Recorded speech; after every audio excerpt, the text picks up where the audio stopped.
Lok Sabha election ಹತ್ರ ಬರ್ತಾ ಇದೆ. ಎಲ್ಲಾ ರಾಜ್ಯಗಳಲ್ಲೂ ಕೂಡ ಪ್ರತಿಷ್ಠೆಯ ಕಣ ಅಂತಾನೆ ಹೇಳಬಹುದು. ಲೋಕಸಭಾ ಎಲೆಕ್ಷನ್ ನಲ್ಲಿ ಹಲವಾರು ಷಡ್ಯಂತ್ರವನ್ನ ರೂಪುಗೊಳಿಸ್ತಾ ಇದ್ದಾರೆ. ಇನ್ನು ಆಂಧ್ರ ಪ್ರದೇಶದ ವಿಚಾರಕ್ಕೆ ಬರೋದಾದ್ರೆ, ಚಂದ್ರಬಾಬು ನಾಯ್ಡು ಅವರು ಮೋದಿ ಅವರಿಗೆ ಬೈತಾನೆ ಇದ್ರು. ಈಗ ಮೋದಿ ಅವರನ್ನ ಮೀಟ್ ಮಾಡ್ತಾ ಇದ್ದಾರೆ. ಅಮಿತ್ ಶಾ ಅವನ್ನ ಕೂಡ ಮೀಟ್ ಮಾಡ್ಕೊಂಡು ಬರ್ತಾ ಇದ್ದಾರೆ. ಅವರ ಒಂದು ಆಲೋಚನೆ ಏನಿದೆ ಅನ್ನೋದ್ರ ಬಗ್ಗೆ ಸಂಕ್ಷಿಪ್ತ ಮಾಹಿತಿಯನ್ನ ಕೊಡ್ತೀವಿ ನೋಡಿ. ಚಂದ್ರಬಾಬು ನಾಯ್ಡು ನೇತೃತ್ವದ ತೆಲುಗು ದೇಶಂ ಪಕ್ಷ ಅಂದ್ರೆ ಟಿಡಿಪಿ ಶೀಘ್ರದಲ್ಲೇ ಬಿಜೆಪಿಯ ನೇತೃತ್ವದ ರಾಷ್ಟ್ರೀಯ ಪ್ರಜಾಸತ್ತಾತ್ಮಕ ಮೈತ್ರಿಯಲ್ಲಿ ಎನ್ಡಿಎ ಅಲ್ಲಿ ಮರುಪ್ರವೇಶವನ್ನ ಘೋಷಣೆ ಮಾಡಲಿದೆ ಅಂತ ಹೇಳಿ ಮೂಲಗಳು ತಿಳಿಸಿದೆ.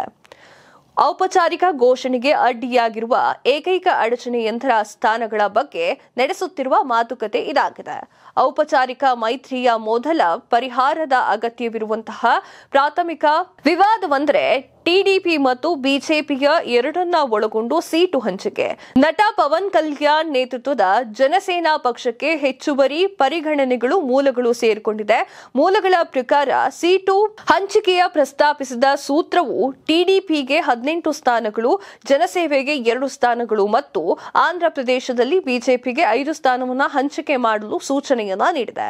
ಆಂಧ್ರ ಪ್ರದೇಶವು 25 ಲೋಕಸಭಾ ಸ್ಥಾನಗಳನ್ನು ಹೊಂದಿದೆ ಮತ್ತು ಬಿಜೆಪಿ 6ರಿಂದ 8 ಸ್ಥಾನಗಳನ್ನು ಸ್ಪರ್ಧಿಸಲು ಉತ್ಸುಕವಾಗಿದೆ.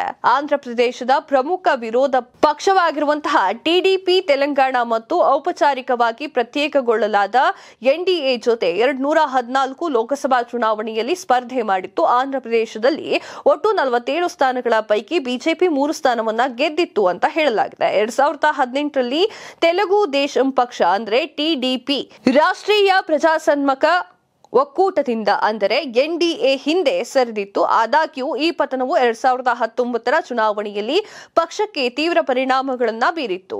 ಇಲ್ಲಿ ಅದು ಕೇವಲ 3 ಲೋಕಸಭಾ ಸ್ಥಾನವನ್ನ ಗಳಿಸುವಲ್ಲಿ ಯಶಸ್ವಿಯಾಗಿತ್ತು. ಕಳೆದ ತಿಂಗಳು ಚಂದ್ರಬಾಬು ನಾಯ್ಡು ಅವರು ನವದೆಹಲಿಯಲ್ಲಿ ಗೃಹ ಸಚಿವರಾಗಿರುವಂತಹ ಅಮಿತ್ ಶಾ ಮತ್ತು ಬಿಜೆಪಿಯ ಅಧ್ಯಕ್ಷರಾಗಿರುವಂತಹ ಜೆಪಿ ನಡ್ಡಾ ಅವರನ್ನ ಭೇಟಿಯನ್ನ ಮಾಡಿ ಟಿಡಿಪಿ ಎನ್ಡಿಎ ಪಟ್ಟಿಗೆ ಮರಳುವ ಊಹಾಪೋಹಗಳನ್ನ ಉತ್ತೇಜನ ಮಾಡಿದ್ದಾರೆ. ಜೆಪಿ ನಡ್ಡಾ ಅವರಿದ್ದ ಗೃಹ ಸಚಿವರ ನಿವಾಸದಲ್ಲಿ ನಾಯ್ಡು ಶಾ ಅವರನ್ನ ಭೇಟಿಯಾದರು. ನಾಯ್ಡು ಅವರು ಎನ್ಡಿಎಗೆ ಮರಳಿದರೆ ಜನತಾದಳ ಅಧ್ಯಕ್ಷ ಮತ್ತು ಬಿಹಾರ ಮುಖ್ಯಮಂತ್ರಿ ನಿತೀಶ್ ಕುಮಾರ್ ಅವರು ಮಹಾಗಠಬಂಧನ್ನೊಂದಿಗೆ ಬಂಧವನ್ನ ಮುರಿದು ಕಳೆದ ತಿಂಗಳು ಅದರ ಪಟ್ಟಿ ಸೇರುವಂತಹ ನಿರೀಕ್ಷೆ ಹೆಚ್ಚಾಗಿ ಕಂಡು ಬರ್ತಾ ಇದೆ. ಇದಿಷ್ಟು ಈ ಹೊತ್ತಿನ ಸುದ್ದಿಯಾಗಿತ್ತು. ಮತ್ತಷ್ಟು ಸುದ್ದಿಗಳಿಗಾಗಿ ನೋಡ್ತಾ ಇರಿ ಲೈನ್ ಟಿವಿ ಕನ್ನಡ.